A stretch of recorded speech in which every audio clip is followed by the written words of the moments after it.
इन तस्वीरों को देखकर अगर आप सोच रहे हैं ये कोई आग लगने की खबर है तो जरा ठहरिए, क्योंकि ये मामला कुछ और है और खबरों के मुताबिक ये आग ना ही किसी इंसान ने लगाई है और ना ही किसी गलती की वजह से लगी है, बल्कि लोग कह रहे हैं कोई आत्मा या भूत प्रेत है जो आकर इस घर में आग लगाता है।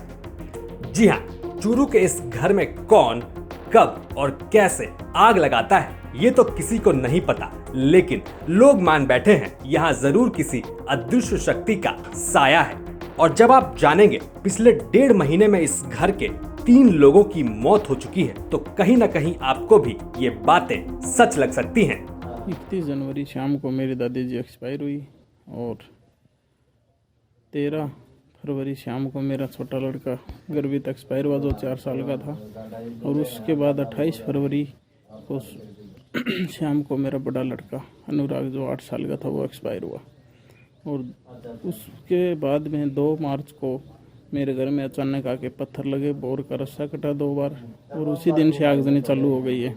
अभी तक सारे घर का सामान जल के राख हो गया, कभी कहीं लग जाती, कभी कहीं हम सो जाते हैं तो हमारी खाट के लग जाती है, ओढ़ने वाले बिस्तर के लग जाती है।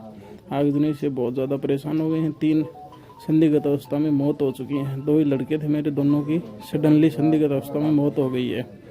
और अभी मेरे पास सहायता के लिए जो बंदे आते हैं उनको पुलिस गिरफ्तार कर। यह है घर के मालिक भूप सिंह, जो खुद घर में रहस्यमयी तरीके से आग लगने की बात कबूल रहे हैं। 31 जनवरी को इनकी दादी की मौत हुई। इसके 13 दिन बाद भूप सिंह के छोटे बेटे की मौत हो जाती है। और सबसे हैरानी की बात तो यह है कि छोटे बेटे की मौत के ठीक 13 दिन बाद भूप सिंह के बड़े बेटे की भी मौत हो जाती है। सभी को एक बार उल्टी हुई और अचानक जान चली गई। अब एक के बाद एक 3 मौतों के बाद इस घर का आलम क्या होगा ये बताने की जरूरत नहीं है, लेकिन चौंकाने वाली बात तो यह है कि अब पिछले 6 दिनों से घर में कहीं भी और कभी भी आग लग जाती है। हाल तो यह है कि भूप सिंह के घर में लग रही आग का पता लगाने के लिए ग्रामीणों को रात भर पहरा देना पड़ रहा है।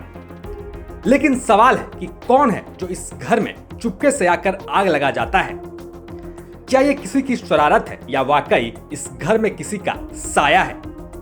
फिलहाल पुलिस भी इन सवालों में उलझी हुई है। हिसाब से आग लग रही है बार बार, उसके संबंध में विशेष हमारे पास कोई विशेष इनपुट है नहीं, लेकिन इस संबंध में भी हम हमारे हिसाब से गोपनीय रूप से पता कर रहे हैं कि क्या कार्रवाई या क्या इसका कारण एग्जैक्ट रहा है, किस हिसाब से ये आग हो रही है, तो इसके संबंध में एक जांच का विषय है। सर, जैसे प्रशासन ने जांच की है तो एक ये तंत्र मंत्र का मामला रहा है सामने या फिर कोई आदमी कर रहा है इस चीज़ को?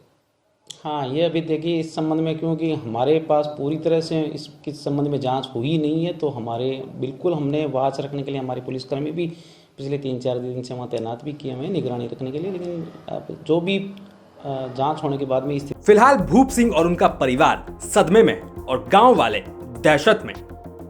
इसी दहशत के बीच जब पुलिस भूप सिंह के घर पर लगी भीड़ को साइड करने पहुंची तो लोगों ने पुलिस पर ही हमला कर दिया। मजबूरन पुलिस वालों को वहां से जान बचाकर भागना पड़ा।